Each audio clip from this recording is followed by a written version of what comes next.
நீ எங்க இருக்க?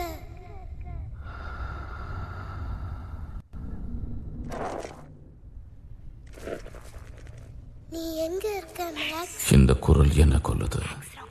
என் மூளைக்குள்ள எப்பவுமே எதிரொலிச்சுக்கிட்டே இருக்கு. சத்தியம் பண்ண